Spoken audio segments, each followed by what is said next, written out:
I dag vil vi snakke om bølgefysik. Hovedsageligt vil vi snakke om kviksølvlampen, lysstofrøret og gitterligningen. Til at starte med vil vi komme ind på, hvordan lyset i en kviksølvlampe opstår. Det opstår, når elektronerne i atomerne hopper fra skal til skal, og hver gang de så rammer deres egen skal, opstår der emission, og derved opstår der lys. Lyset bliver splittet op i forskellige linjer, og det er farverne violet, grøn og gul. Og det gør det ved hjælp af et gitter, og der indeholder nogle spalter, og ud fra de huller, der dannes der nogle ringbølger. Og de danner så sammen konstruktiv interferens, og de forstærker hinanden i bestemte retninger, fordi de farvede bliver skilt op i nogle linjer, hvor imod at i et kontinuerligt spektrum, der går farverne over i hinanden. Når man ser på lys igennem et gitter, opstår der nogle farver, men i midten befinder der sig en hvid linje. Den kalder vi den 0. orden. På begge sider af den 0. orden findes der en ultraviolet, som er blå, og det findes der på begge sider. Og lige efter den, så kommer der så en lille på begge sider over. Grunden til, at der er farver på begge sider af den hvide linje, altså den 0. orden, er, at det er ikke fordi, der er to forskellige ordener, men de bliver bare ligesom spejlet i sig selv, fordi der er konstruktiv interferens. Linjerne gentages, så der er 4 sæt linjer i alt, og det er fordi, der er 2 førsteordner, og det er en på venstre side og en på højre side af den hvide linje, altså 0. orden. Man kan bruge en lineal til at måle de forskellige bølgelængder, og det har vi så gjort. Vi har fået bølgelængden af den blå, altså lambda af den blå, til at være 22 cm. Af den lilla har vi fået den til at være 26,5 cm. Af den grønne linje har vi fået til at være 33 cm. Og den orange har vi fået den til at være 50,7 cm. Og så har vi målt fra kviksølvlampen til væggen, og det var så 98 cm. Når vi måler en bølgelængde, så måler vi simpelthen, hvor langt der er, for vi siger fra centrum af den hvide til centrum af bølgen. Og det er derved, vi får bølgelængden. Det kan man bruge gitterligning til at forklare, men det vil Oliver komme mere ind på. Et lys, det er både partikler og bølger, og det kan opføre sig som både bølger eller partikler. Selvom man gitter foran lys, så opfører det sig som bølger, og hvis man følger Bohrs princip, så er det partikler. Det kan ikke opføre sig som bølger og partikler på samme tid, og hvis det er komplementaritet, så udfylder det hinanden. Man kunne måske godt tænke, hvad har en kviksølvlampe og et lysstofrør til fælles? Hvad fanden skulle de have til fælles? Men de har faktisk en ting til fælles. De indeholder begge to kviksølv.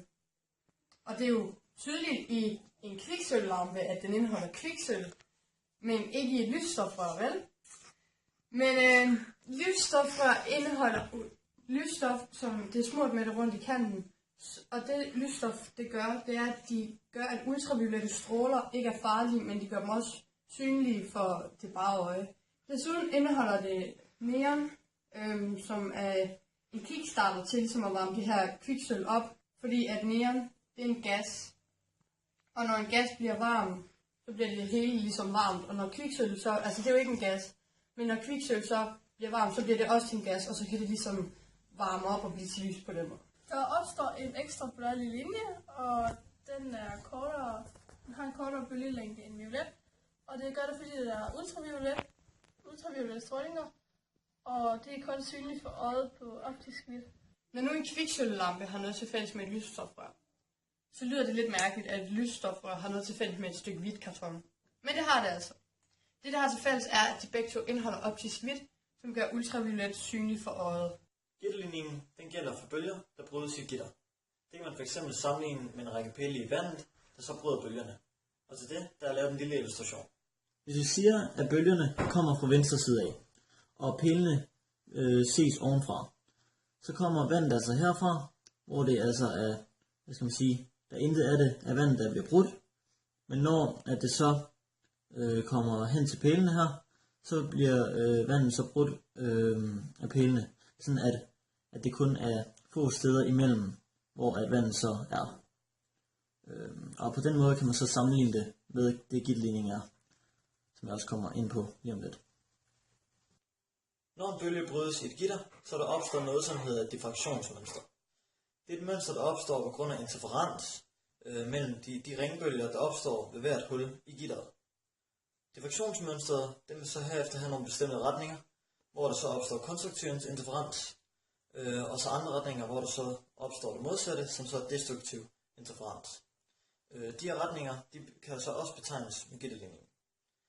Og hvis en bølge, hvis nu bare siger, at en bølge med længden lambda, eller bølgelængden lambda, den rammer gitter med afstanden d, den kalder man også for gitterkonstanten, mellem hvert hul i gitteret, så vil der opstå konstruktiv interferens i retningerne, noget der hedder phi n, hvor n det så er et heltal, som så kaldes for ordnet.